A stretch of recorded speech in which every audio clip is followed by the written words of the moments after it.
Pues muy buenas tardes a todas y a todos. Muchas gracias por estar aquí en esta hora de este jueves y os lo agradecemos mucho. Y nada, pues como Fernando ya nos ha presentado, yo creo que vamos a entrar de lleno pues, en el tema de esta mesa, que como se titula Games Made in Spain. Me gustaría un poco en estos 45 minutos que tenemos a disposición intentar entre todos a contestar pues, a una pregunta fundamental, si es que se pueden hacer juegos made in Spain, es decir, se pueden hacer juegos en España, pero no solamente hacerlos, sino venderlos y tener éxito y montar una empresa, vivir de ello y crecer y vamos, pues eso, ¿no? Pues entonces contaremos en esta mesa con personas que están un poco en todos los eslabones de la cadena de valor del videojuego.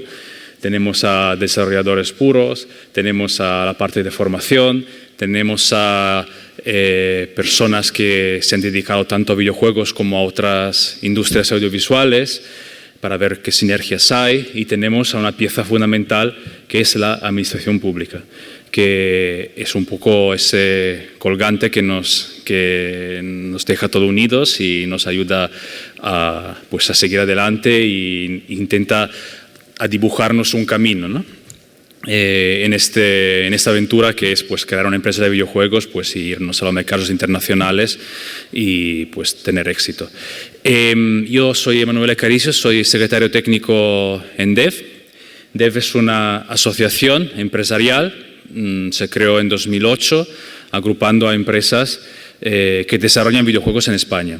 Como sabéis, el videojuego es un sector que lleva muchos actividades. Está el desarrollo, está la publicación, la distribución, luego hay un montón de otras actividades que se ha ido generando como los eSports y etcétera. Entonces nosotros como DEV nos centramos en lo que es el desarrollo. Esos son nuestros socios actuales, la foto va cambiando cada día, entonces cada vez tengo que actualizar todo este slide. Y DEV nació con 8 empresas fundadoras y ahora somos unas 100. Eso no es que somos especialmente buenos en captar socios, sino es que el sector ha crecido mucho.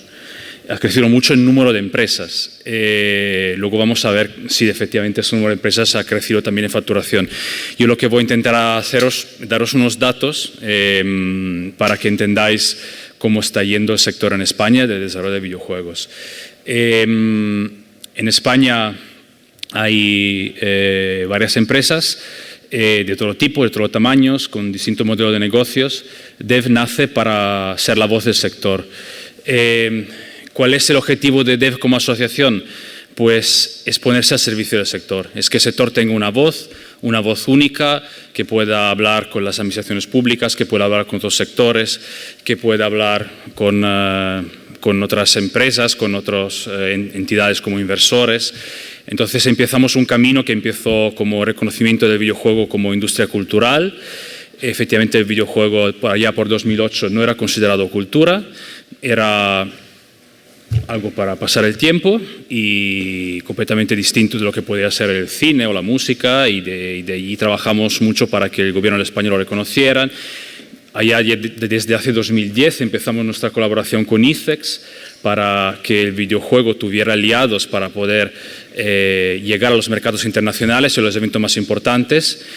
Empezamos a colaborar con todo tipo de administraciones públicas, Ministerio de Cultura, Ministerio de Industria, Ministerio de Economía, las principales comunidades autónomas, para que a todos los niveles hubiera un lugar donde cuando una empresa de videojuegos, alguien que quiere montar una empresa o quiere crecer o necesita ayuda, pudiera tener alguien con quien hablar. Pues estés en la Comunidad Valenciana, estés en Cataluña, estés en Extremadura, en Galicia, con tu ayuntamiento, con tu comunidad autónoma o con el gobierno central. Nos preocupamos para que cada administración pública tuviera una carpeta de videojuegos y que las personas que atendieran pues sepan qué es la industria, que diferenciar qué es industria de qué es consumo. Es decir, consumimos muchos videojuegos en España, pero eso es mercado, es decir, estamos adquiriendo videojuegos que no se hacen en España, evidentemente, la mayor parte de ellos, pero ¿cómo estamos produciendo? Entonces, de eso nos ocupamos.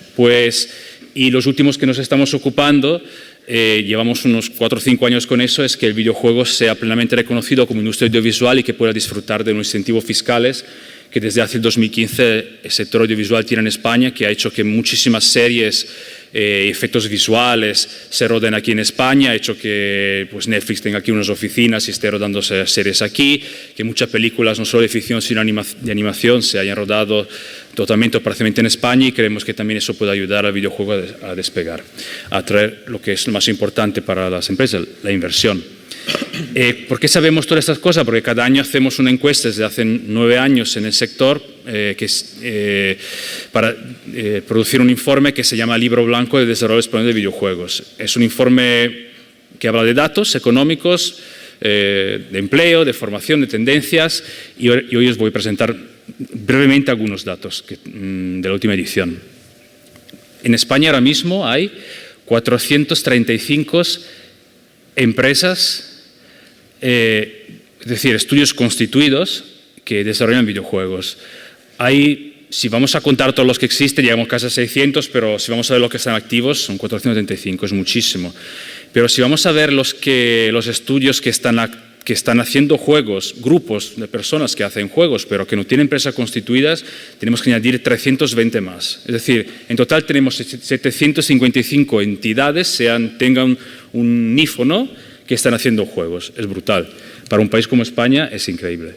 Nunca ha habido, veis la evolución, pero bueno, si vamos allá atrás en el tiempo, pues empezamos de 100, 110, cuando empezamos hace 9 años a censar el sector.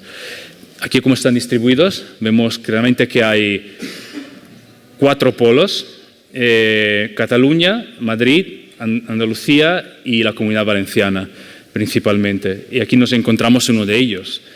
Esos son los porcentajes de estudios, es decir, cuántos estudios hay repartidos por las comunidades autónomas.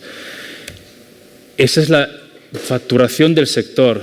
Como veis, el último dato que medimos fue en 2020, 1.100 millones de euros en pura producción. Eso no es lo que nos gastamos en adquirir videojuegos, eso es lo que facturan las empresas que producen videojuegos.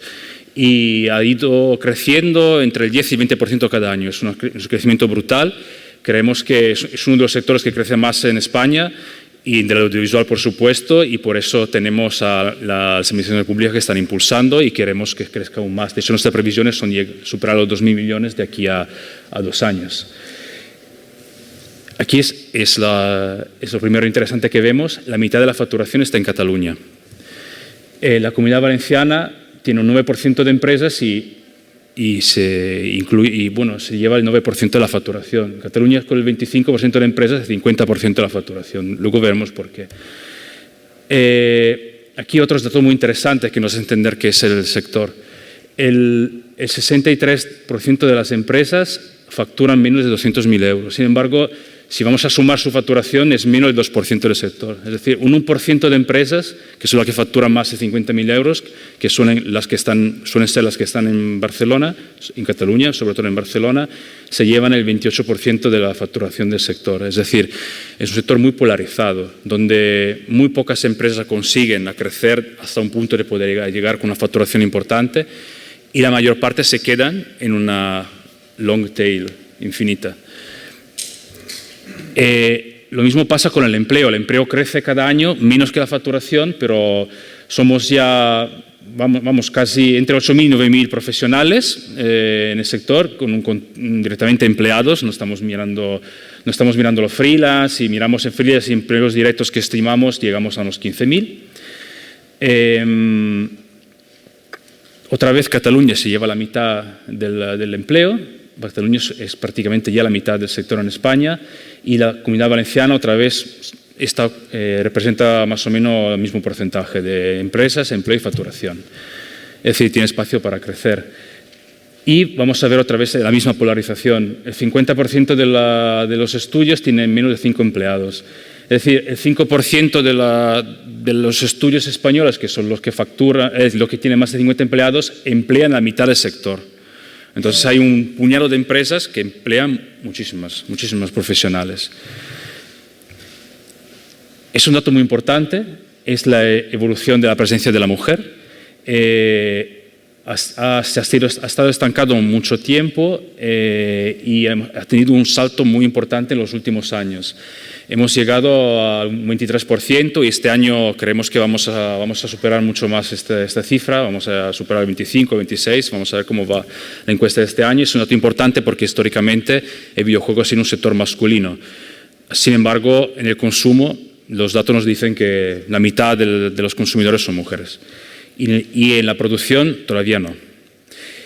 Tenemos unos retos que intentaremos un poco a utilizar hoy para esta mesa redonda. Pues el sector es un sector polarizado, pequeño. Para crecer necesita pues, más actores que les ayuden a llegar a los mercados internacionales. Y esos actores suelen ser los publishers y suelen ser los inversores para dar gasolina a las empresas. Necesita más estabilidad para generar empleo más estable y sobre todo teniendo en cuenta un empleo más diverso. No hablamos solo de empleo femenino, sino también de todo tipo, diversidad de todo tipo. Crecer en clase media, el videojuego es un sector muy polarizado, como hemos dicho. Necesitamos crecer en clase media para poder generar estabilidad en el sector. Coordinarnos mejor con otros sectores de otras industrias, sobre todo con el audiovisual, y de hecho hay un plan en marcha que nos contará un poco más Teresa sobre eso. Internacionalizarse más, es decir, los mercados de los videojuegos están al extranjero. Tenemos muy poco mercado interior, el 90% de las empresas, de los ingresos vienen de fuera de una empresa que hace videojuegos. Entonces, por un lado podemos trabajar para que haya más sentimiento de juegos producidos en España, pero tenemos que tener las herramientas para ir a estos mercados interiores. Y poco más. A mí me gustaría ahora que todas estas personas que están conmigo en la mesa contaran un poco su experiencia con el sector, desde su punto de vista y lo que piensan hacer en los próximos años para que sí podamos crecer como sector. No sé qué orden teníamos establecidos, pero yo creo que teníamos que empezar por Teresa, si estás de acuerdo, o tú, David, prefieres. Me da igual, como queráis. Vale, pero si tú tienes ya aquí preparada la presentación, igual. Entonces, vamos a empezar por una empresa que es una de las pioneras que hay en España, lleva 20 años y en esto de videojuegos eso es mucho. Y que está aquí y es de aquí, de la Comunidad Valenciana, y que además tiene, es decir, en este panorama que hemos pintado de falta de inversión, falta de recursos, ha encontrado un modelo de negocio para autosustentarse, poder ingresar dinero y poder permitirse también hacer sus propias creaciones, sus propias propiedades intelectuales. Así que a ver qué nos cuenta David Férez. Que, por cierto, además es vocal de Dev. Sí. Bueno, a ver, nosotros es cierto que llevamos pues eso, casi 25 años desarrollando videojuegos. Es verdad que al principio empezamos pues siendo estudiantes, como muchos de los que habéis aquí hoy. Yo empecé con 16 años a hacer videojuegos y empezamos pues cuando en España prácticamente no habían empresas, no existía el concepto de videojuegos independientes. Es decir, empezamos cuando prácticamente no había nada y gracias a eso pues hemos visto muchos cambios, ¿no? Hemos visto cómo la industria del videojuego cambia constantemente, tanto a nivel tecnológico como a nivel de modelos de negocio.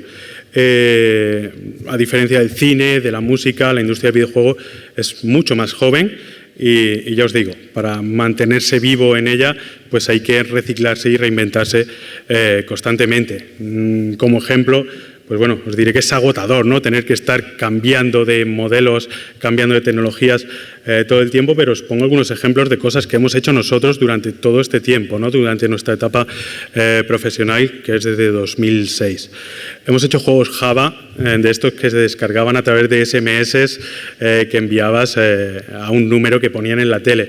Hemos hecho juegos Flash para redes sociales como Twenty. De hecho, pues la mayor parte de los juegos que había en Twenty los hicimos nosotros. Hemos probado hacer videojuegos para móviles, iOS y Android. Hemos hecho juegos de realidad virtual y ahora mismo desde 2016 o así, nos hemos centrado mucho en los videojuegos independientes para PC y consolas. Creo que no hay duda que a día de hoy los videojuegos independientes, el movimiento indie en España, es el principal motor del crecimiento de la industria española del videojuego. Es decir, ahí tenéis un montón de éxitos españoles. Bueno, Path to Neomosai no es tanto éxito, pero es mío y tenía que ponerlo. Pero bueno, creo que no hay duda que la industria del videojuego tenemos 400 empresas a día de hoy porque por este crecimiento, ¿no?, de la industria independiente. Eso está muy bien, pero también es cierto que es peligroso, ¿no? El mercado indie es un mercado muy saturado, es un mercado muy arriesgado en el que tienes que invertir mucho dinero durante muchos meses, a veces incluso años, para crear un juego y lanzarlo al mercado. Y cuando lo lanzas al mercado, muchas veces te encuentras con la realidad. Y la realidad es que el 99% de los videojuegos independientes que se lanzan al mercado venden menos de 3.000 copias, ¿vale? Entonces, bueno, nosotros en todo este tiempo hemos aprendido que la industria de videojuegos cambia muy rápido, que aparecen nuevas oportunidades de negocio y bueno, acceder a una de esas oportunidades que brinda la industria del videojuego en el momento adecuado puede ser la clave para que tu empresa funcione. Cuando no tienes dinero para ser el mejor, como es nuestro caso, nosotros no podemos ser los mejores haciendo triples A's, pues es mejor ser el primero, es mejor ser el primero que ser el mejor.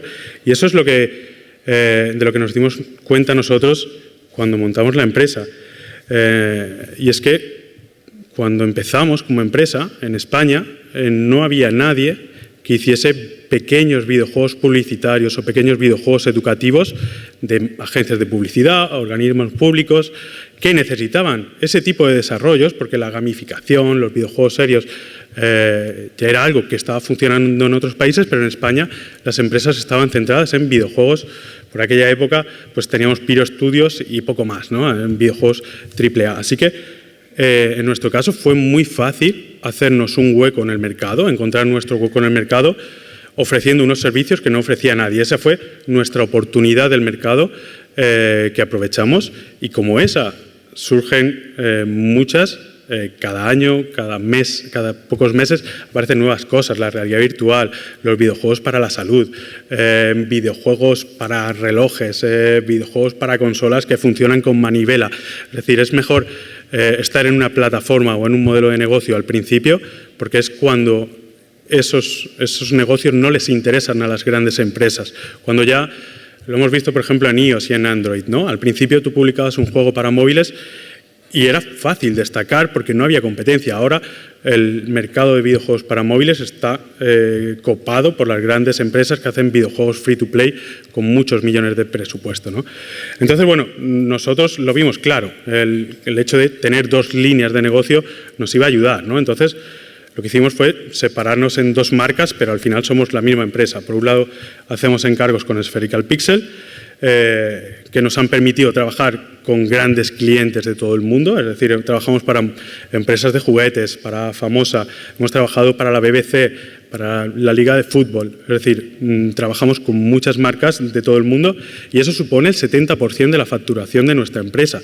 Es decir, nosotros somos una empresa pequeña, actualmente somos 8 personas, pero si no hiciésemos videojuegos por encargo, con la facturación que tenemos con los videojuegos independientes, seríamos 3 personas porque no podríamos pagar las nóminas de nadie más. Esa estabilidad financiera es la que nos permite pues, crear algo que también forma parte de nuestra filosofía, que es crear puestos de trabajo estables. Nosotros siempre hemos querido construir una empresa que perdure en el tiempo. Es decir, no buscamos crecer, montar un equipo de 20 personas, crear un proyecto y cuando a los 6 meses ha terminado el proyecto despedir a todos. Nosotros consideramos que lo que necesita la industria es puestos de trabajo estables, gente que no tenga que irse de su localidad. Nosotros estamos en Villena, en Alicante, gente que no tenga que irse fuera, que no tenga que irse a Madrid, Barcelona o a otro país a trabajar, ¿no? Y bueno, esa es nuestra filosofía. No quiero decir que sea mejor o peor, pero así es como funcionamos y es algo que nos ha dado muy buenos resultados, porque el hecho de que la mayor parte de nuestra plantilla lleve más de 10 años con nosotros hace que los conocimientos se queden en la empresa. Si esos conocimientos se quedan en la empresa, pues hacemos los proyectos más rápido, hacemos los encargos más rápido y eso quiere decir que si hacemos encargos más rápido, facturamos dinero, podemos invertir esos beneficios e invertir ese tiempo de miembros de la empresa, de cuando no hay encargos, invertirlo en hacer proyectos propios. Hacer proyectos propios basados pues, en la experimentación, en la innovación, en esas motivaciones artísticas, porque al final la gente que hacemos videojuegos, la mayor parte somos artistas, ¿no? Y tenemos nuestras inquietudes, nuestras motivaciones, y el hecho de poder hacer videojuegos independientes sin preocuparte tanto de la rentabilidad, para nosotros es algo pues muy importante, ¿no? Y no lo hubiésemos conseguido de ninguna forma sin los proyectos por encargo. Ese fue nuestro camino. Existen muchos más caminos y sobre todo ahora. Ese fue el camino que tomamos en un tiempo determinado. Actualmente existen muchos más caminos para emprender en el mundo del videojuego, pero ninguno de ellos os va a garantizar el éxito. El camino a elegir depende de muchos factores, depende de si tienes unos padres ricos o no, depende de cuáles son tus conocimientos, depende de la experiencia de tu equipo, del momento de la industria, de tu momento vital, de tus motivaciones. Pero sí creo que un poco a raíz de los datos que ha dado Emanuel, de que somos una industria muy pequeña, de empresas de menos de 5 trabajadores, muchas veces empresas que hacen un proyecto y tienen que cerrar porque no lo rentabilizan, creo que hay algunas cosas que se pueden tener en cuenta, ¿no? para mejorar a la hora de emprender. Y bueno, el primero sería que los videojuegos no los hacen solamente programadores y artistas. Muchas veces pensamos que para hacer un videojuego solo hace falta eso, no. Para que una empresa funcione hace falta gente de administración, de finanzas, alguien que sepa cómo funciona una empresa, alguien que sepa qué impuestos hay que pagar, cómo pagar las nóminas. Hace falta gente de marketing, hace falta gente de producción. Hacer un videojuego, llevar una empresa todos los meses no es solo programar y dibujar. Eso falta, eso creo que es algo que falta actualmente cuando se montan empresas de desarrollo de videojuegos en España, esa visión empresarial. También saber que no siempre vas a poder hacer los proyectos soñados. Yo me encantaría pasarme el día haciendo juegos como Minabo, pero no podemos porque no tenemos esos padres ricos, ¿no? Entonces, saber que a veces vas a tener que hacer proyectos que no te gustan o que no son el proyecto de tus sueños. Esos son un camino para poder empezar a hacer esos proyectos. Y bueno, también decir que es una carrera de fondo, es decir, que no hipotequéis vuestro futuro por emprender, por hacer ese proyecto de vuestros sueños. No va a salir bien a la primera, ni a la segunda, ni probablemente a la tercera. Nosotros llevamos 25 años y simplemente sobrevivimos. Nunca hemos tenido un éxito que nos haya permitido pensar en cosas más grandes. Sí, es verdad que llevamos 16 años como empresa, hemos pagado la nómina del equipo durante todo este tiempo y espero que sigamos haciéndolo, pero probablemente no lo podríamos hacer si nos hubiésemos embarcado en algo mucho más grande, si hubiésemos hipotecado o pedido préstamos, dinero, etcétera. Y bueno, yo creo que eso era todo lo que quería contaros, así que pasamos gracias, David. A los siguientes. La verdad que muchas gracias por compartir vuestra historia. Es muy interesante porque has hablado de sostenibilidad, que es algo un concepto que hay que tener mucho en cuenta, porque nos gustaría todo tener recursos infinitos, pero ¿qué hacemos con los recursos que de verdad tenemos y cómo hacemos para crear una empresa y sobrevivir? Y has hablado también de profesionalización, es decir, que no todo es hacer juegos, sino la otra mitad es hacer una empresa. Y esto desafortunadamente es igual que cualquier otra empresa, entonces hay que buscar perfiles más allá del mundo del videojuego, ¿no? A mí me gustaría pasar la palabra ahora a Carlos, porque la verdad es que Carlos tiene un recorrido muy interesante. Él se dedica a la formación con la escuela Primer Frame, pero también es CEO del estudio de videojuegos Frameover. Pero también Frameover tiene un recorrido que es mucho más amplio que lo del videojuego. Entonces, nos puede quizás ayudar a hacer entender cómo el videojuego desde una perspectiva más amplia, que es lo que es la industria audiovisual, es decir, cómo se pueden encajar piezas para que el videojuego pueda nutrirse de otros temas. Hemos visto antes lo que es el concepto transmedia con la mesa anterior, y el videojuego es parte de eso. Además, Carlos fue ganador de un premio Goya con un cortometraje de una de sus escuelas, y entonces nada, me gustaría que un poco nos contaras la perspectiva de cómo es la formación, de cómo formar profesionales para la industria y cómo sobre todo dirigirles la cabeza para que puedan tener una perspectiva de lo que se pueden encontrar en la industria de hoy en día, ¿no? Para saber cómo pueden desarrollar su carrera profesional, y que igual no puede ser solo en el videojuego, ¿no? Muy bien, pues sí, efectivamente, y tal y como comentaba David, que por cierto ha sido bastante modesto en su presentación, porque realmente, y me gustaría destacarlo, hay que valorar muchísimo que un estudio lleve tanto tiempo haciendo videojuegos. Es bastante más difícil mantenerse en el poder o en el éxito que conseguirlo habitualmente. Y eso sin duda es algo a aplaudir en una empresa como la suya, y es admirable. Respecto a los perfiles, y siguiendo el hilo que también comentaba él, efectivamente en un estudio de videojuegos, por decir algo, porque podría ser, como en el caso del estudio que nosotros tenemos, que es Frameover, podría ser en algún momento un estudio de animación, un estudio de publicidad, un estudio de diseño de personajes. Es decir, hemos tenido diferentes épocas en las que hemos pasado por esas diferentes fases y otras muchas. Entonces, efectivamente, hacen falta muchos tipos de perfiles. Por lo tanto, lo primero que recomendaría tal vez es ir sin miedo a este tipo de estudios cuando vayáis a pedir trabajo, o incluso cuando empecéis a estudiar en cualquier escuela. Porque realmente el conocerse uno mismo a lo largo de ese tipo de formación y el cómo lo enfoque cada uno, me refiero, por ejemplo, si le das un enfoque más técnico y de repente descubres que se te da muy bien el manejo y el entendimiento del software, de los programas, o no, o eres un artista más plástico tal vez y te guste más trabajar el modelado de personajes, o claro, aunque incluso en eso también influye el software que utilices, ¿no? Hablamos de ZBrush o de Substance Painter, por ejemplo, para pintar texturas. Os hablo de los más comunes, imagino que los conoceréis. O algo más técnico, como es hacer retopologías de personajes, tocar geometría, hacer rig. Es decir, hay perfiles tan diferentes en lo que al arte del videojuego se refiere, y ahí incluyo también, en cuanto al funcionamiento de los artistas, digamos, a un departamento de programación.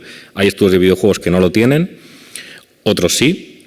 En nuestro caso también hemos pasado por fases en las que teníamos programadores en plantilla, y a veces hemos tenido simplemente un programador para supervisar el trabajo que hacían terceros o incluso un tercer estudio, y el resto eran artistas. Y a veces lo contrario, es decir, en la fase final de un proyecto muchas veces se requiere también programación para paso previo a la publicación y todo esto, ¿no? Entonces, depende del estudio, depende del momento en el que le pilléis y depende de cuáles sean vuestros objetivos, pues podéis enfocarlo de una forma o de otra. A la hora de estudiar, os voy a contar brevemente nuestra historia por si os es útil a vosotros y cómo hemos vivido nosotros el asunto de la formación a alumnos que sobre todo vienen como en vuestro caso, pues de Bellas Artes o de hacer ciclos de formación profesional o cosas de este tipo, ¿no? Nuestro enfoque es sustancialmente práctico. Ya sé que esto es algo que pueden decir muchas escuelas, pero lo normal es que no sea así. Hay que ser bastante realistas en eso, y el primer consejo que os daría es que os enseñen las cosas que ellos hacen. El temario en estos casos importa bastante poco, diría que casi nada, entre otros motivos por lo que comentábamos antes, porque cuando empiezas a estudiar esto realmente todavía es muy difícil definirte, todavía no sabes en qué departamento o qué te gustaría hacer exactamente. O a lo mejor crees una cosa, pero luego se convierte en otra. Por lo tanto, lo primero es que os enseñen lo que están haciendo, lo que han hecho, cuál es su portfolio. del mismo modo que a vosotros os lo van a pedir cuando como artistas os presentéis a un estudio. Y en función de eso, pues decidir si es vuestro estilo, porque hay escuelas, universidades, hay distintos estamentos y tal que tienen diferentes formas de enfocar las cosas. La mía, sin duda, es la práctica. Y con eso como raíz es donde uno puede empezar a estudiar lo que realmente le gusta. Es decir, si tú te apuntas a una escuela que mayormente hace tanques y orcos y tal, bueno, pues luego no te extrañe de que al terminar tu año o los 2 años de formación lo que tengas en tu portfolio es eso. Lo mismo si te apuntas a una escuela que a lo mejor es muy de animación 2D y todo eso. A eso me estoy refiriendo.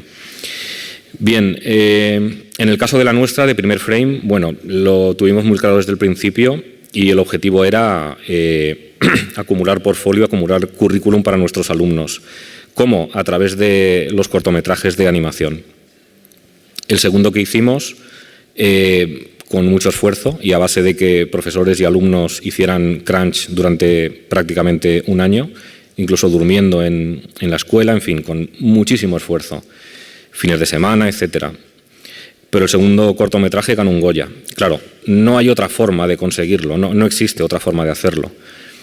Puedes incluir el factor de la suerte o de la casualidad, pero eso no es predecible, entonces no es algo que encaje mucho tampoco con nosotros. Y ese es el camino que hemos seguido. Posteriormente abrimos un máster en videojuegos y el camino fue similar. Lo presentamos a ferias, a eventos y tal, y el objetivo era hacer una demo de un videojuego de calidad. Es decir, no es lo mismo mostrar algo en un Real Engine, Unity, no sé si os suena más o menos, mostrar algo visual, algo que se mueve, algo que coges el mando y está ahí, a realmente hacer un videojuego, algo que sea divertido para un usuario.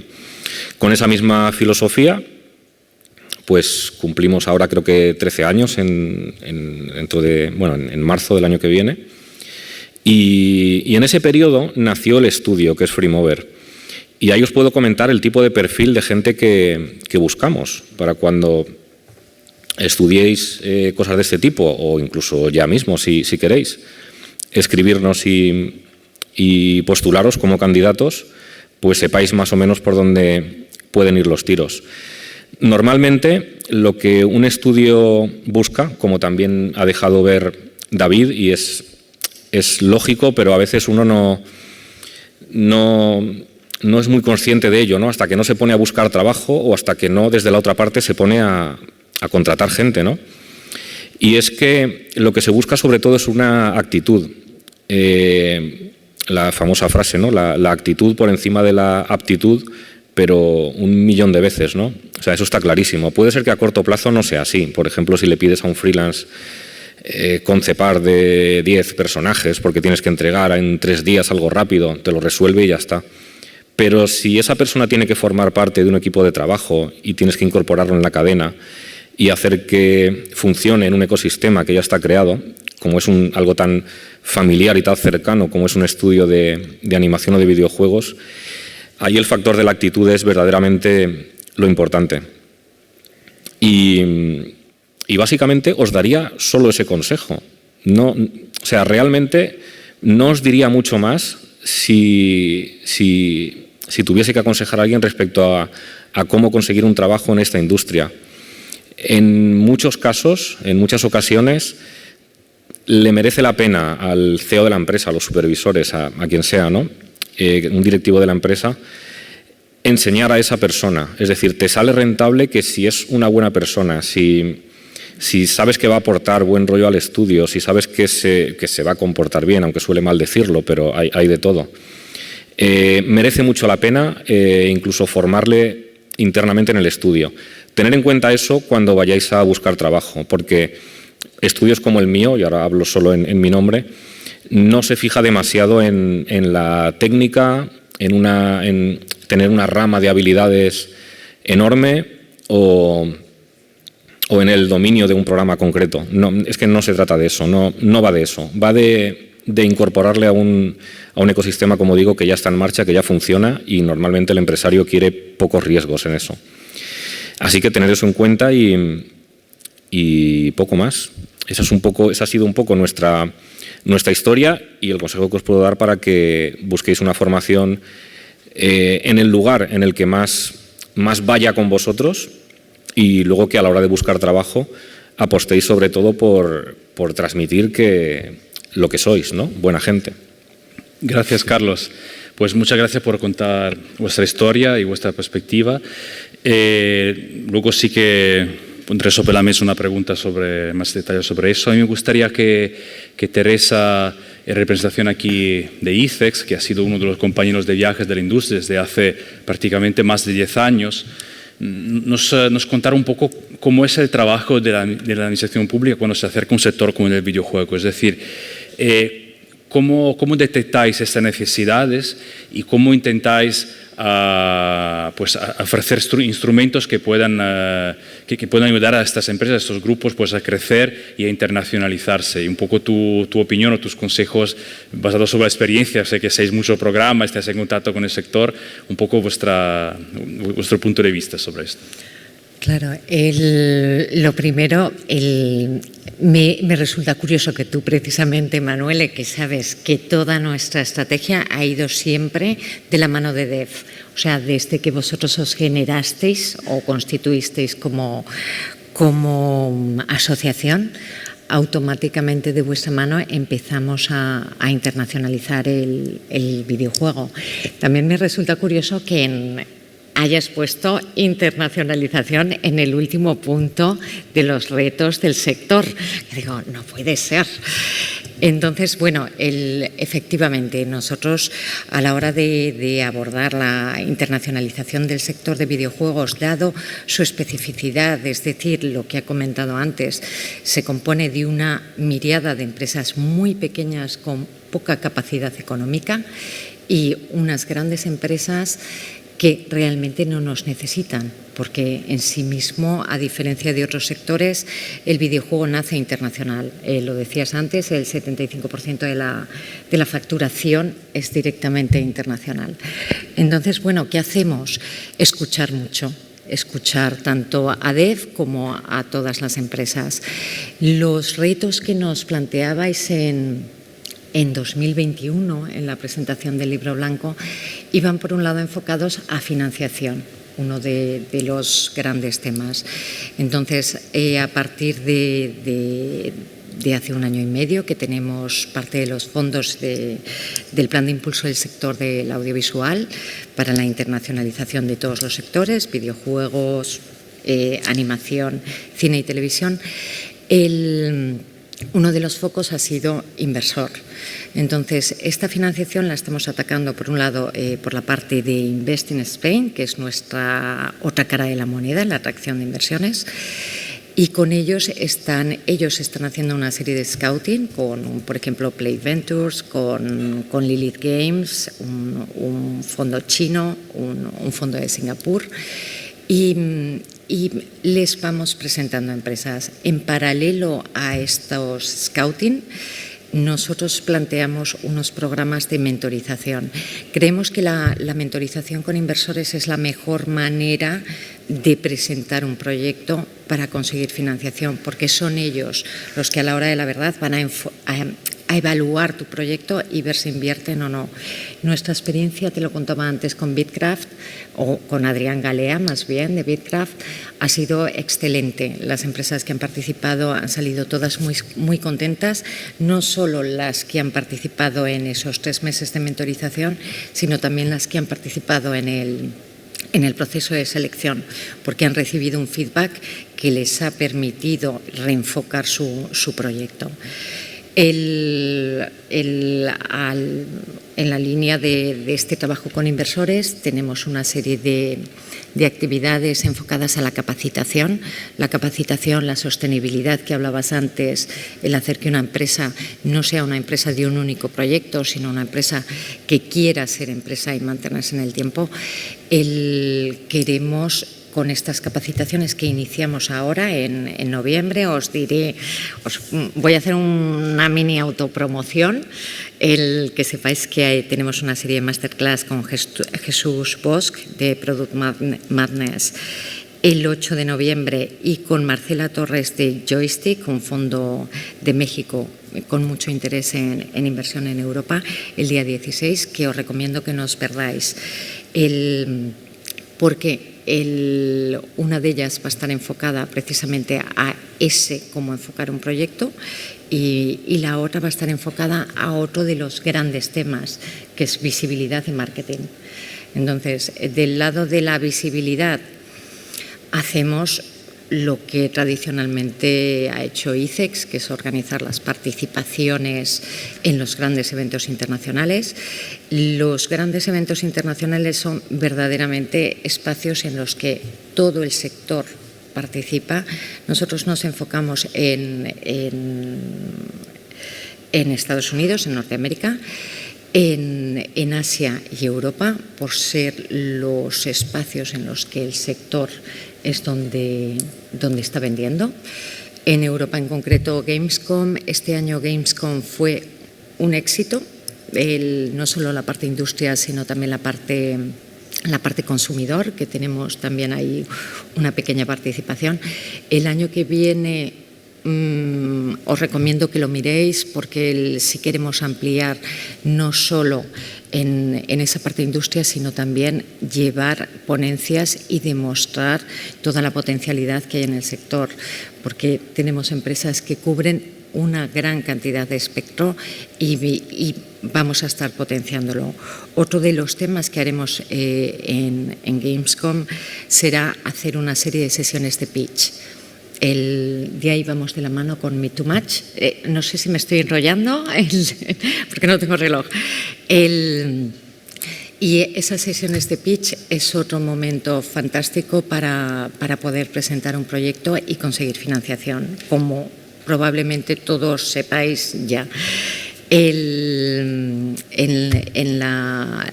la parte de Asia, el año que viene la enfocaremos no solo en Tokyo Game Show, que es en lo que hemos participado este año, con un evento de networking en el que ha asistido lo top del videojuego japonés, algo que esperamos conseguir repetir el año que viene porque nos ha parecido casi hasta milagroso a nosotros.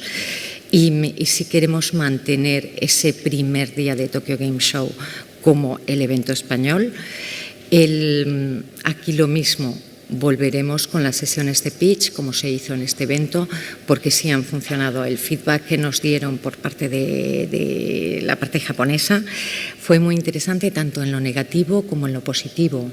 Y lo negativo es importante que también desde el primer momento te lo hagan saber, para no perder el tiempo. Un poco en lo que hablabas antes, hay feedback que son muy duros, pero que es importante escucharlos y para o reenfocar o irse a otro proyecto. También hemos participado en Gamescom Singapur, una vez más con el foco en inversores, y el año que viene tenemos participación y también tendremos participación con esa parte de mostrar pitch. Finalmente GDC, aunque es la primera en el año, en la que también el año pasado fue éxito, o este año más bien, perdonad, en las ferias, se lo estaba diciendo a Emanuele, no sé qué ha pasado, pero la gente tenía muchas ganas de verse, muchas ganas de ver proyectos y nos lo están pidiendo. Una herramienta fundamental en la que si tenéis un proyecto en marcha deberíais participar, que es un proyecto que hacemos junto con DEF, que es la guía de Games from Spain, de videojuego. Esta es la guía, el primer contacto que tenemos con ya sean publishers, ya sean inversores, y es importante que vuestro proyecto esté ahí para que se pueda difundir y también nos puedan pedir más información sobre él. En cuanto... Perdón, solo decir una cosa. Independientemente del sector, dentro de ICEX tenemos un programa que se llama ICEX Next. Es un programa para todas aquellas empresas en estado medio que quieran internacionalizarse. Funciona muy bien. Este año ha habido una participación de empresas de videojuegos súper amplia. o respecto a otros años. Y en este programa lo que se va a ayudar a través de una serie de profesionales es a que establezcáis el plan de internacionalización. Además, es un programa que tiene una subvención de 24.000 euros y que tiene 4 convocatorias a lo largo del año y es una de las herramientas si vais a iniciar un proceso internacional para no ir a todos los mercados, sino a los que verdaderamente os interesan. Es un programa que ayuda mucho a atinar desde el principio. Pues muchísimas gracias a todos. Hemos abusado del tiempo disponible.